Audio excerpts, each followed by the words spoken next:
શ્રી કૃષ્ણ મિત્રો, આજે આપણે કાઠિયાવાડી ટાઈપ ઢોકળીનું શાક બનાવીશું.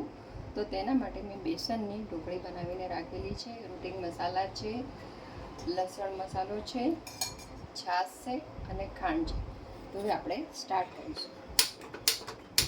તો મેં પહેલાં સૌપ્રથમ તેલ લીધું છે 3 ચમચી, અને હવે એમાં હું રાઈ નાખું છું. 1 ચમચી મેં રાઈ નાખી છે.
હવે રાઈ આવી ગઈ છે.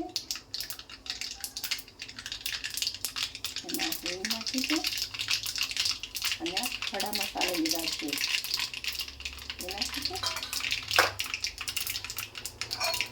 અને આ લસણનો મસાલો છે એ આપણે અંદર નાખીશું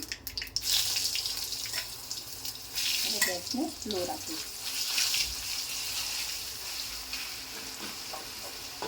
આમાં થોડું લસણને સાતળવા દઈશું.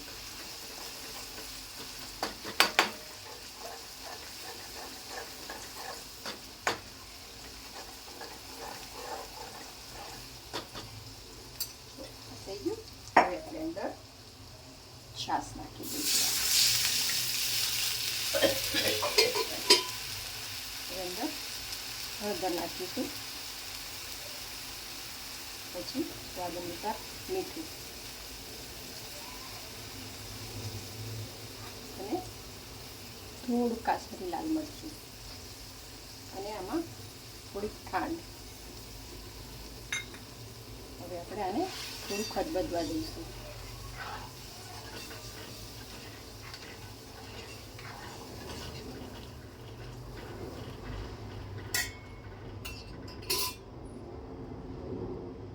ધાણા જીરું,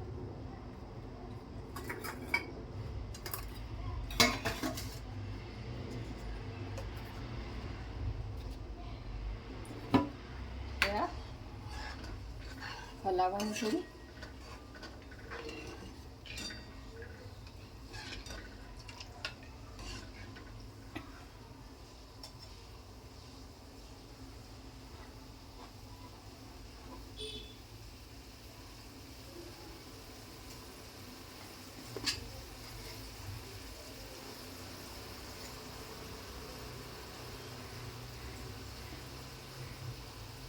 હવે ખદબદવા લાગ્યું છે, એમાં ઢોકળી આપણે એડ કરી દઈશું.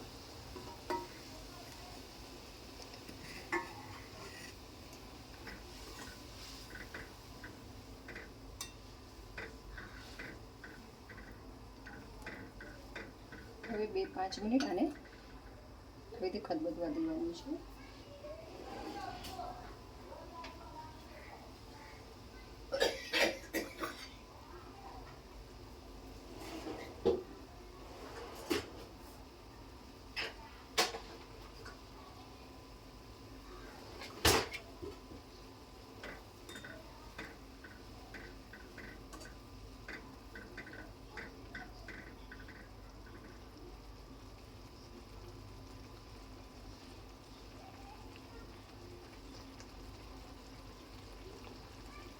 હવે જો આપણું ઢોકળીનું શાક થવાનું છે.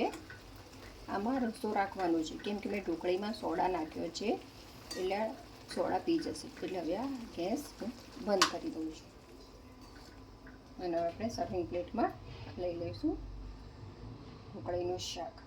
આ કાઠિયાવાડી ખાટું મીઠું ઢોકળીનું શાક છે. આ રેડી થઈ ગયું છે.